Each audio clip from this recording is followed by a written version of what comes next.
Et salut à tous, j'espère que vous allez bien. Bienvenue dans cet épisode Olympique de Marseille, Carrière Manager. Aujourd'hui au programme, on va débuter la Ligue 1 avec le stade de Reims, comme vous le voyez là. Et je crois que c'est Metz, c'est ça, c'est Metz le 20. Et pourquoi pas finir avec Brest.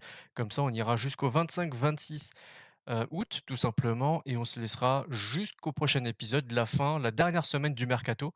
Et comme ça, on pourra en discuter un petit peu plus. En parlant de mercato, on s'est mis plutôt d'accord dans les commentaires et ça fait plaisir. Hem, Juste là, que je me mette aux offres reçues, voilà, Mbemba qui devrait nous quitter pour Arsenal. Alors par contre, forcément, on sait que c'est la première ligue et qu'il y a pas mal d'argent. On va essayer de négocier aux alentours des 29-30 millions et je pense que là, on fera une plutôt bonne affaire pour un joueur de 28 ans, en pleine force de l'âge. C'est l'un des tauliers de notre équipe, donc il faut que ça parte, mais pour un bon prix. Allez, on va parler des choses sérieuses. T'en veux pour 22,5. Moi, j'en veux pour 30. Donc, on va y aller. Franco. Allez, tac. Qu'est-ce qu'il va nous répondre? D'ailleurs, vous n'étiez pas tous complètement d'accord avec le fait de le vendre.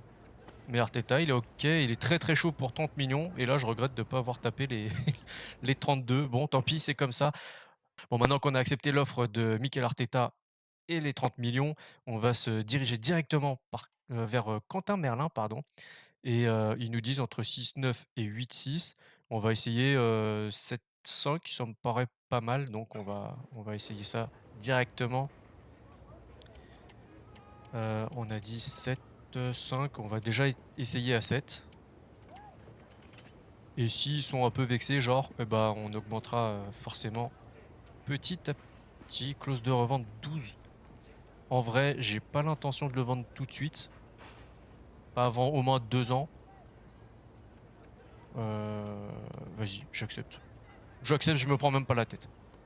On a entre nous un accord tacite que c'est une carrière manager pour 2 saisons. Donc je me dis, d'ici là, on l'aura sûrement pas vendu. Donc moi, ça me va très très bien. Allez, on va négocier son salaire. J'ai pas fait gaffe encore une fois à notre grille des salaires. Parce que j'aime bien avoir ce côté un petit peu réaliste aussi en termes de finances, qui ne gagne pas quasi comme notre titulaire par exemple. Il faut qu'il soit un peu comme les jeunes, pas trop rémunéré, mais que ce soit pas non plus dégueulasse. Donc il aura un temps de jeu en rotation. J'espère que ça lui convient. C'est ce qu'il veut, donc c'est parfait. Un contrat de 5 ans, mais c'est parfait. C'est parfait.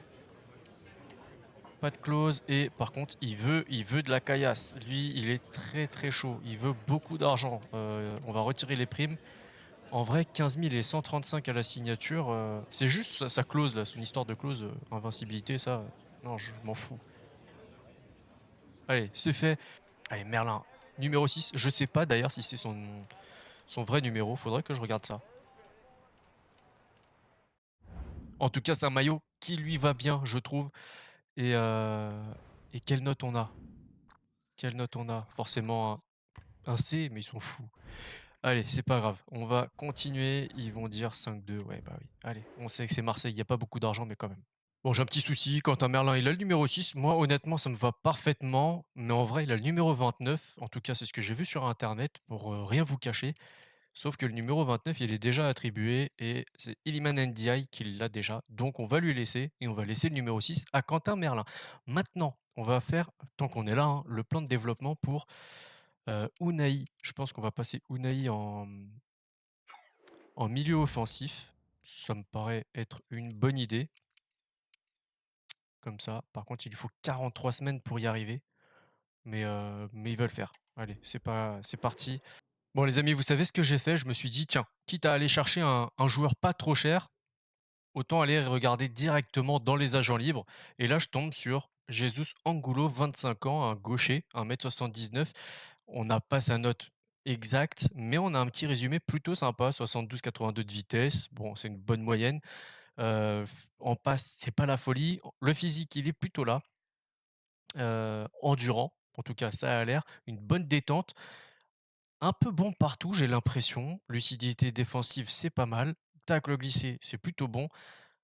J'ai l'impression qu'on a un potentiel candidat, donc on va demander à notre recruteur d'aller le surveiller et on va passer quelques jours.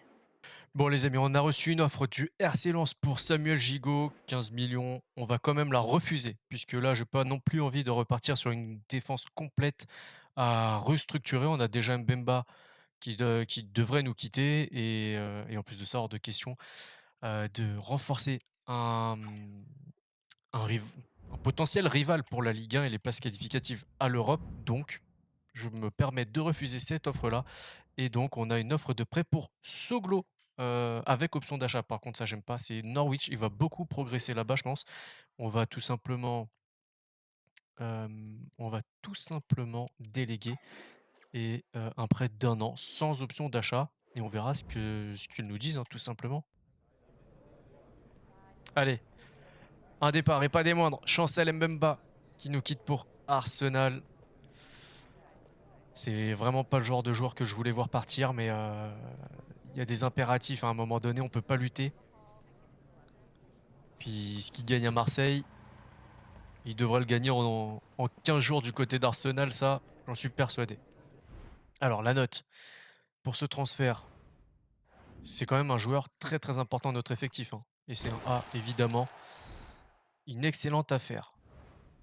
Bon, vous savez quoi? On a encaissé quand même 30 millions pour Mbemba. On a potentiellement un défenseur qui peut nous rejoindre gratuitement, même s'il va demander sûrement une prime à la signature. Et ben, on va quand même prendre William Pacho de l'Eintracht Francfort pour 17 millions. Je me dis qu'on réinvestit l'argent qu'on a gagné avec Mbemba. Donc, on va juste payer la clause de Pacho. Voilà, un petit peu de coup de tête de temps en temps, ça fait pas de mal. Par contre, on va négocier son salaire. Et là, je sais pas combien il touche là-bas, mais je me dis que ça peut pas être une mauvaise recrue, quoi qu'il arrive. Il est à 19,5 quand même, ok. On va voir déjà quel est son rôle. Moi je dirais rotation, 74 de général, il peut pas demander beaucoup plus. Je pense que c'est plutôt intéressant, c'est ce qu'il veut, donc c'est parfait. On va lui proposer un joli contrat de 5 ans. Pas de clause. Par contre, son salaire. Alors, là, là, par contre, c'est compliqué. On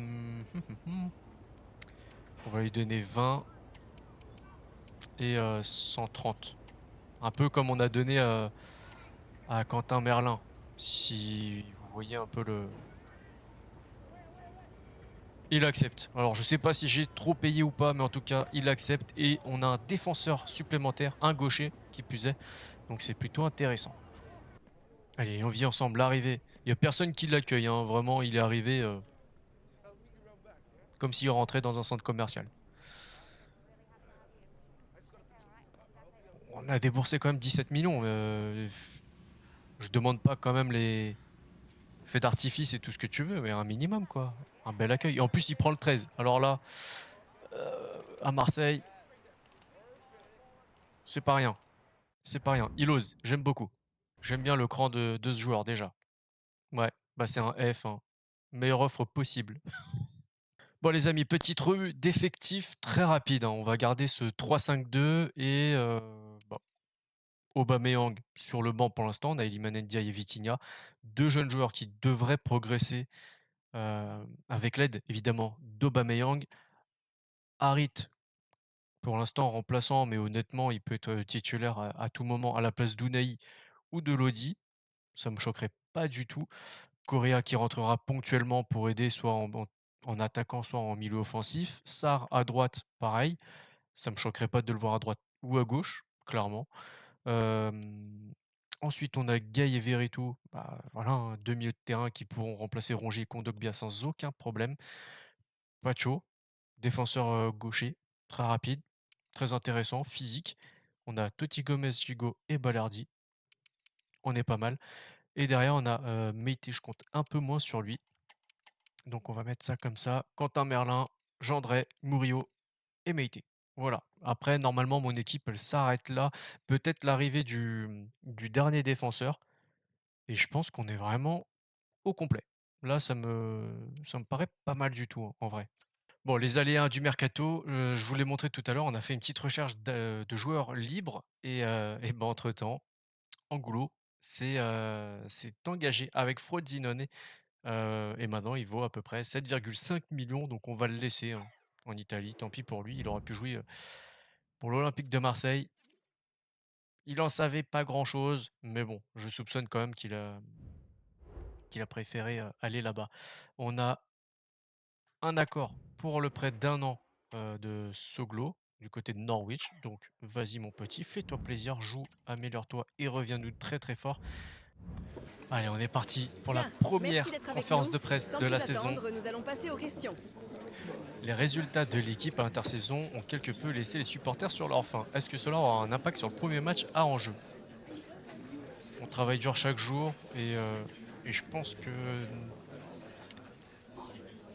les fruits seront récoltés plus tard dans la saison, pas tout de suite. Le titre est-il envisageable? Non, pas le titre de Ligue 1. Mais on a le talent pour y arriver. Il y a le discours de façade qu'il faut donner aux journalistes et aux supporters. Et il y a le discours entre nous, vous le savez, dans le vestiaire. Pacho est-il l'homme idéal pour remplacer Mbemba? Non. Non, le profil idéal, bah, c'était Mbemba. Malheureusement, il a une mission délicate. Il a une mission délicate et il vient d'arriver. On va pas lui demander non plus de faire oublier Bien, cette un conférence de très très presse bon va joueur. s'achever là-dessus. Merci à tous En pour tout votre cas, pas présence. sur un match. Bon, première conférence plutôt intéressante. Allez, pour la compo de notre adversaire, le premier adversaire de Ligue 1, vous voyez en 4-2-3-1 étiré, donc plutôt intéressant comme composition pour débuter, je trouve, pour Reims. Patrick Bamford en pointe de l'attaque, un banc plutôt intéressant, hein, pas grand-chose à ajouter. Ils ont une vision tactique, bah, ils jouent tout simplement loin devant.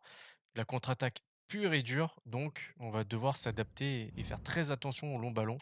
Et notre compo, on part en 3-5-2 avec Lopez, Pacho, Gigot, Balerdi, Harit, Klos, Gondogbia, Rongier, Unai, Ndiaye et Vitinha. Et sur le banc des remplaçants, on a Aubameyang, Merlin, Correa, Sarr, Gay, Verretou et Gomez. Allez, c'est parti au Vélodrome pour le premier match de Ligue 1. Et donc, on me l'avait déjà dit dans les commentaires, et apparemment, c'est vrai, il n'y a pas l'entrée des joueurs. C'est dommage, ça rajoutait un petit peu de réalisme. Mais on va dire que du coup, on se concentre davantage sur le gameplay.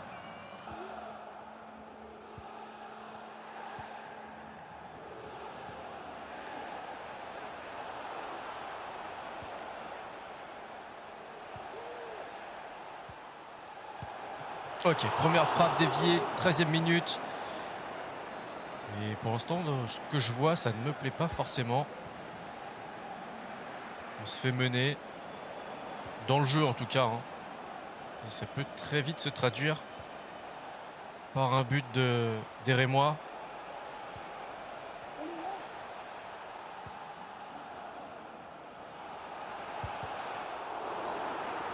Mais non, mais non, mais n'importe quoi, tu peux pas commencer comme ça.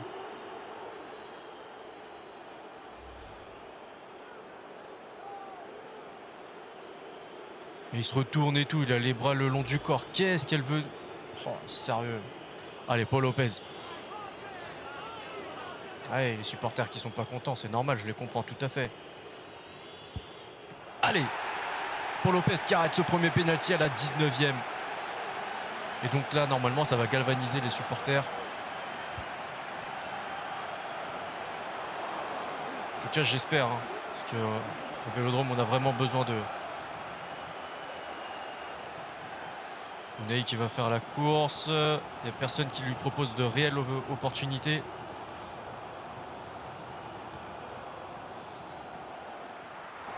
Allez, c'est une situation plutôt intéressante.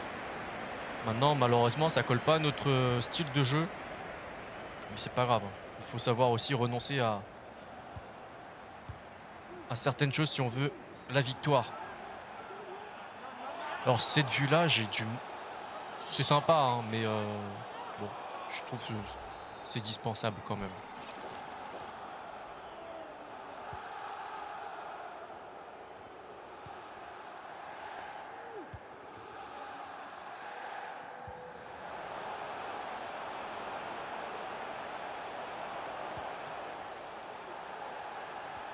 Allez, là, on tricote un petit peu trop. Corner. Allez, notre premier corner. On va aller chercher les grands.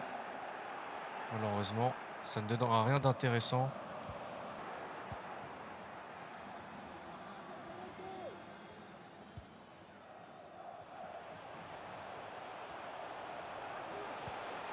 Et encore un corner. Juste avant la mi-temps, ça serait bien. Ça serait bien qu'on puisse faire quelque chose. Oh non, c'est mal tiré. Et c'est les mi-temps. 0-0. Alors, 55-45 pour la possession. On récupère la balle dans les 10 secondes. C'est bon. Ok. Seulement 2 tirs, 50% de précision de tir. En face, Reims a tiré 4 fois, 75% de précision. Ouais, donc 3 cadrés, tout simplement. Précision de passe 85 à 95. Ouais, dans le jeu, Reims est quand même un petit peu plus performant que nous. Et il va falloir qu'on se réveille, clairement. Et qu'on fasse preuve de plus de lucidité, surtout dans la surface de réparation adverse.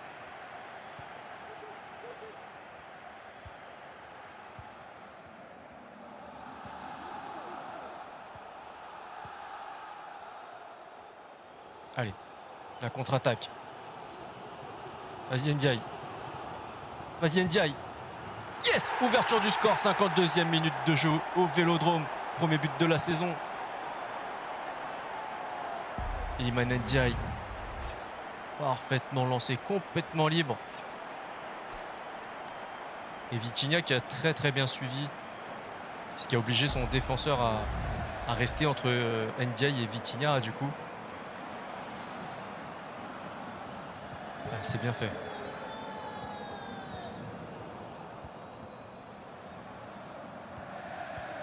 Oula. Là c'est moins bon.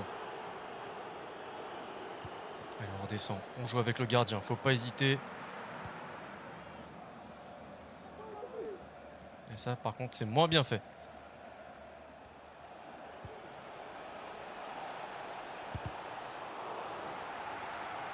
Alors, on est bientôt à la 60e. On va prévoir quelques changements. Et on va les faire maintenant, tant qu'on est un petit peu tranquille. Allez, on commence avec 3 changements avec l'entrée d'Aubameyang, Correa et Merlin à la place de Ndiaye, Harit et Unai. On voit ici que Balerdi a 0 de tranchant. Il peut peut-être laisser sa place en fin de match. Et puis, de toute façon, on est vraiment au tout début du championnat. La saison va être encore longue. Donc, il faut que tout le monde rentre correctement et prenne du rythme. C'est normal. Vitinha qui aurait pu marquer le 2-0. Et ça nous aurait fait vraiment du bien, je pense. On aurait pu entamer... négocier cette fin de match un peu plus tranquillement. 67e, bientôt 68. Et les changements sont enfin effectifs. Le buteur qui cède sa place.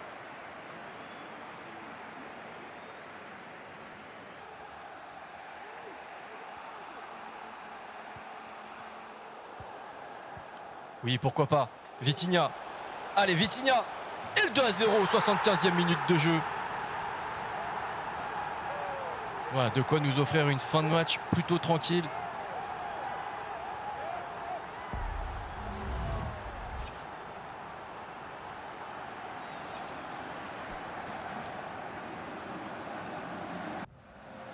Allez, vous le voyez, la sortie de Kondogbia et de Jonathan Klaus pour Sarr et Gay. Poste pour poste. On est resté en 3-5-2. Vraiment là, cette fin de match, c'est juste pour donner un petit peu de temps de jeu. Apporter un peu de fraîcheur aussi.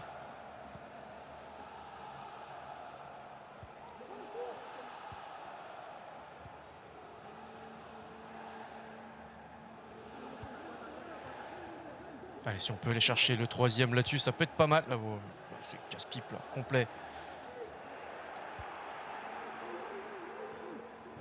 Merlin qui essaie de placer une tête contre un joueur qui fait 3 mètres. Pourquoi pas, hein, mais bon.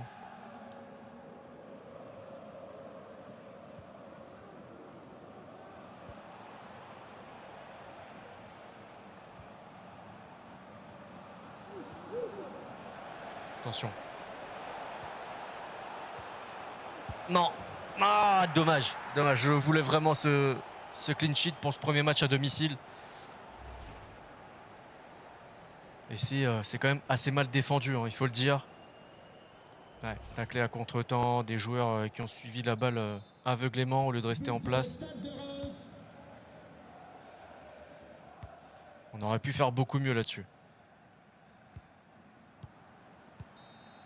Allez, c'est fini. Victoire 2-1. Ce qui compte, on va dire que c'est les 3 points. On a mieux joué dans cette deuxième mi-temps, mine de rien. Et détail du match, 49-51. Et là, ils nous disent 50-50.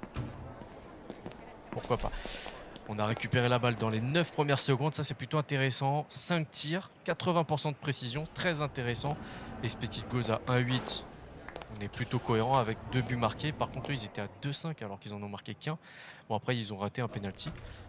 Ou plutôt, Paul Lopez a arrêté un de leurs penalties. Donc, non, des statistiques plutôt intéressantes. Premier match, on va pas en tirer d'énormes conclusions. Mais en tout cas, c'est satisfaisant pour un début. Je suis avec l'entraîneur qui accepte gentiment de répondre à nos questions. Que pensez-vous de la victoire pour votre premier match? C'est quelque chose d'assez important. On a bien commencé. Maintenant, il faut bien continuer surtout. L'équipe peut faire mieux, oui, évidemment. Un clean sheet, déjà, ça aurait été encore mieux. Mais bon, on peut pas tout demander tout de suite, en tout cas. Les difficultés de Gay se poursuivent en ce début de saison.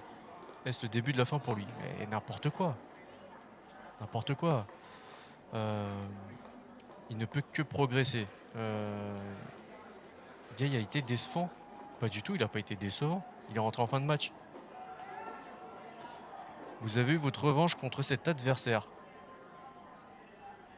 On n'a pas joué contre Reims depuis qu'on est en poste, donc...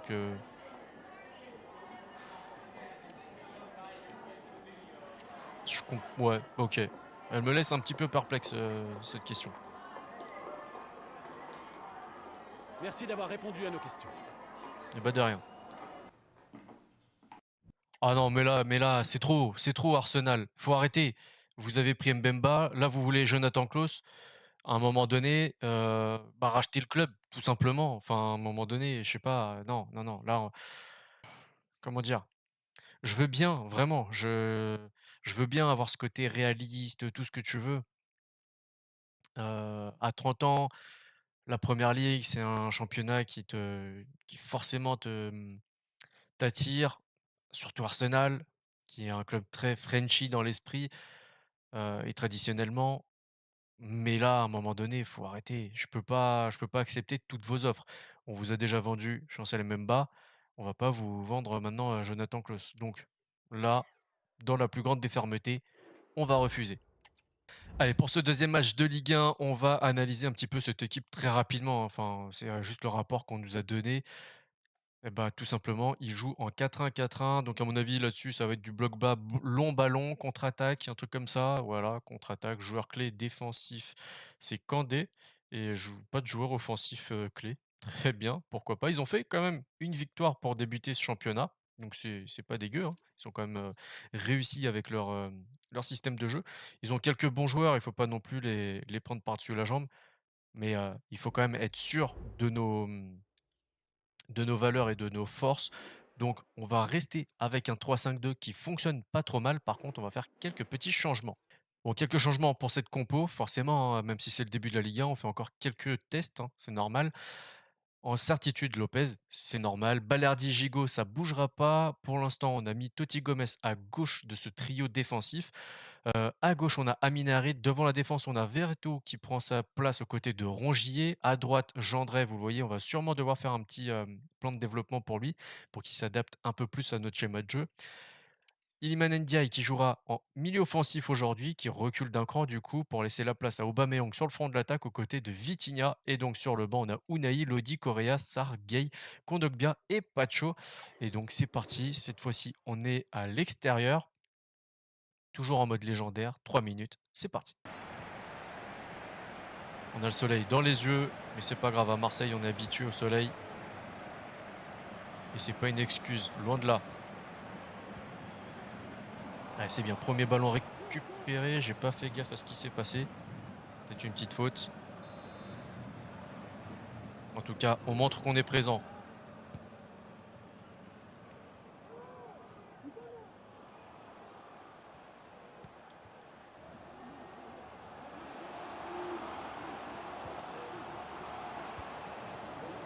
Ouais, c'est bien intercepté.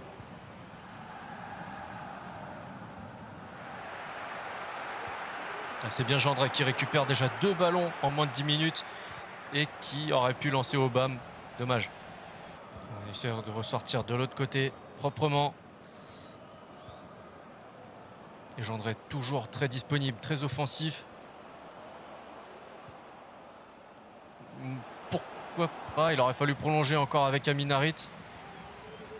Alors, première mi-temps, plutôt... Attention, attention.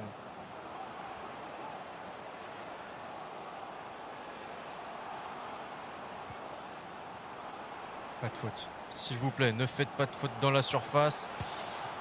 Allez, c'est bien. Donc, ce que je disais, première mi-temps intéressante. On montre certaines choses un petit peu timides quand même, mine de rien. Il n'y a pas non plus de domination à outrance. Mais vous le voyez, en termes de stats, c'est la plupart pour le FC Metz. Et il va falloir tout simplement faire comme tout à l'heure, se réveiller et très très vite. Parce que, à mon avis, Metz, il ne va pas leur en falloir 15 avant de marquer un but. Et donc, en termes de réalisme, il faut qu'on soit au rendez-vous. Et c'est pour ça qu'on a mis Aubameyang aujourd'hui sur le fond de l'attaque. C'est pour qu'il fasse preuve de sang-froid directement devant la cage. Dommage. Très très belle passe pour Vitinha. Et ils font déjà un changement. J'esquive comme un beurret là. Ok, Doram qui prend la place de Chipembe.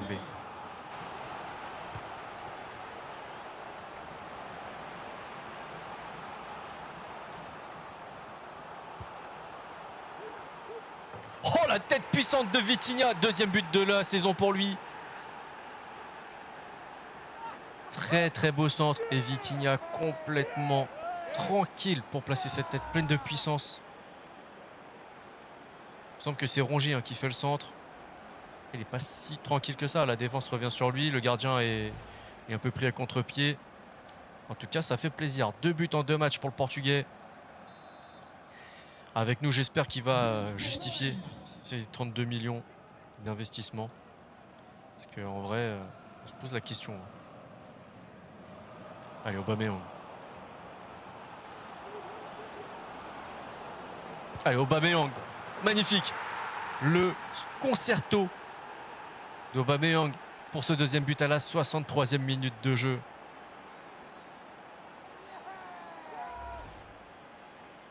Ah, il se l'est fait tout seul ce but. Il a fait valser le défenseur. Allez, vous le voyez, quelques changements déjà. Bon, déjà, on est à la 64e, donc non, quelques changements. Et j'espère qu'ils vont vous les afficher parce que il y en a 3 ou 4. Et donc Harit. Oh, allez, pourquoi pas le doublé de Aubameyang? Non. Bon, je vais vous les montrer, les changements, on va gagner du temps. Lodi, Gay et Sarr ont pris la place de Unai. Lodi a pris la place de Harit qui était là. Gay à la place de Veretout. Et Sarr à la place de Gendré. Voilà, comme ça vous les avez.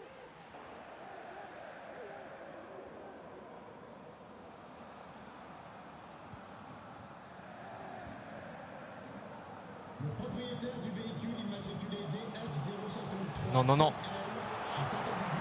Alors sur ce match-là, vraiment, le clean sheet, c'est un objectif important.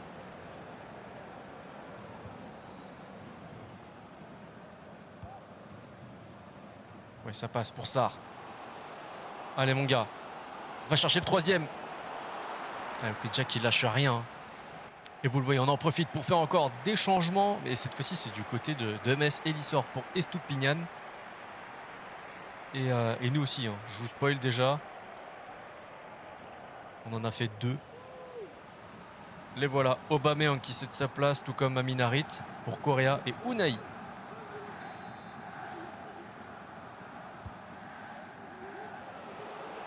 Oh, cette tête de Vitinha, ça aurait pu être le doublé pour lui aujourd'hui.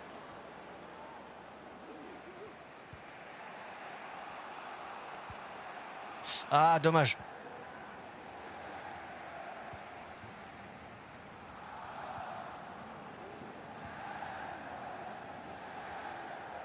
Ah, bien joué, Gay. Il va peut-être faire taire quelques critiques après une petite récupération de balle, c'est toujours intéressant. Et un centre-tir de Correa. Et une petite faute de la part du défenseur. Attention, bagarre. Attention, UFC.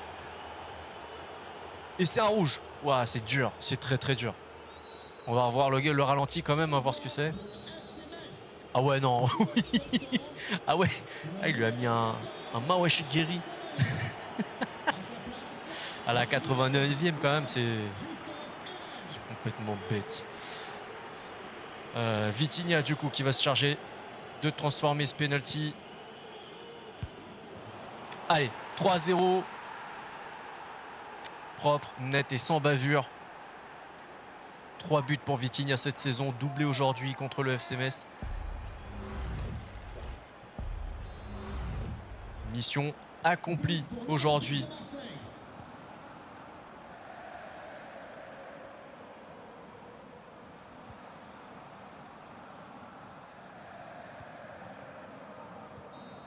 Allez, c'est fini. 3-0, plutôt tranquille cette deuxième mi-temps. En fait, ces 2 premiers matchs, on monte en puissance tranquillement. Et la première mi-temps, on montre toujours quelque chose de plutôt intéressant. Et en deuxième mi-temps, vraiment, on concrétise davantage les occasions. 50-50 pour la possession, récupération de balle assez rapide de chaque côté. Ok, 12 tirs quand même. 3,6 d'expected goals, ça c'est pas mal. 83% de précision de tir, on s'améliore, c'est pas mal. Vraiment, je suis plutôt satisfait de la prestation. Vous voyez, on est très très haut sur le terrain. Bon, après, ça reste Metz, hein, il faut quand même mettre les choses en perspective. Sans grande surprise, un 10 sur 10 pour Vitinha. Aubameyang qui prend un 9,1. Le flop, Unai, mais il a joué que 13 minutes, donc on va pas lui tomber dessus. Gay, il prend un 6,6. J'aurais aimé pour lui qu'il en prenne un peu plus. Et là, en face, par contre, le gardien, bah, il prend un 4-7. Et Kofi, il prend un 7-2. Merci à vous de nous accorder quelques instants après ce match. Avec plaisir. Avec 2 buts et une victoire, Vitinha a été le héros du match. Quel est votre sentiment? Bah, il en a marqué un sur penalty aussi, hein, même si la tête, elle était vraiment très très puissante et intéressante. Mais non, une bonne performance globale. Vraiment. Tout le monde a récupéré des ballons, tout le monde a mis le pressing quand il le fallait. Et c'était plutôt un match très intéressant. Avez-vous eu votre revanche contre cet adversaire? Pourquoi il me parle de revanche depuis tout à l'heure là? On les a jamais joués. Incroyable. À moins qu'il parle de la saison dernière, peut-être, mais là non. L'adversaire n'est clairement pas à votre niveau. En marquant 3 buts, vous l'avez prouvé. Avez-vous un conseil à lui donner? Non. Non, qui se ment. Alors on va pas répondre ça parce que j'ai pas envie de partir en clash, mais qu'ils continuent à bosser et ils pourront gratter des points à certains clubs, j'en suis persuadé. Voilà, encore merci à vous pour votre disponibilité. Bah de rien. À la prochaine. Allez, c'est parti pour le 3e et dernier match d'aujourd'hui avec le Stade Brestois. Un 4-3 resserré avec une vision tactique long ballon encore une fois. Pour l'instant, ça nous réussit pas mal. On espère un 3 sur 3 pour aujourd'hui, hein. Ça, c'est une bonne chose de commencer comme ça avec 9 points au classement. Bon, bah, quelques joueurs plutôt intéressants. Comme Marseille, on connaît bien, notamment Amavi. Après, bon, ok, Del Castillo, Satriano, ok. Les Milou, plutôt intéressant. Kral, ok. Bon, bah, écoute, let's go. Allez, on est parti de notre côté avec un 3-5-2, ça fonctionne plutôt pas mal pour nous. On a un petit peu de fatigue, c'est pour ça qu'on a Meite qui fait son apparition dans notre effectif. Voilà, normalement ça devrait faire l'affaire, hein, c'est Stade Brestois. Gigot, un petit peu de fatigue. Pacho, côté gauche de ce trio défensif. Merlin, retour côté gauche de notre équipe avec Sarr à droite, Gay Veritou au milieu de terrain, Correa derrière, Iliman Ndiaye et Vitinha sur le banc, Aubameyang, Harit Klaus, Rongier, Kondogbia et Totti Gomez. Donc on ne verra pas Lodi, André Murillo Murillo qu'on fera peut-être rentrer à un moment donné, hein. Va falloir le faire jouer aussi et puis c'est tout, c'est parti. Toujours en mode ultime, 3 minutes, cette fois-ci de retour au Vélodrome, c'est parti. Allez, on se retrouve à la fin du match, un match, pas terrible, hein, pour rien vous cacher, vraiment. On va regarder du côté des statistiques, 53-47 pour la possession, 5 tirs contre 7. Ils ont vraiment pas mal joué, ils nous ont pas mal embêtés, à vrai dire et hem et on a réussi à marquer sur un but de Correa. Correa sur une belle action bien construite, c'était plutôt intéressant. On va regarder les notes des joueurs. Vous voyez, hein, le meilleur joueur, c'est Pau Lopez avec un 8,1 à égalité avec le buteur, hein, 8,1 pour Correa aussi. 7 tirs subis, 4 cadrés, 4 arrêts. Donc ça en dit long sur la performance du jour. Rongier est rentré en toute fin de match, hein, vous le voyez, 2 minutes, tout comme Unai. Aubameyang pareil.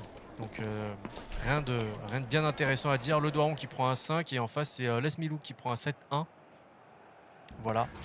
Pas grand chose à dire en vrai sur ce match-là. Donc, allez, vous le voyez au classement, on est premier après 3 matchs disputés. On est le seul club à avoir disputé 3 matchs avec Brest. Évidemment, hein, c'est normal.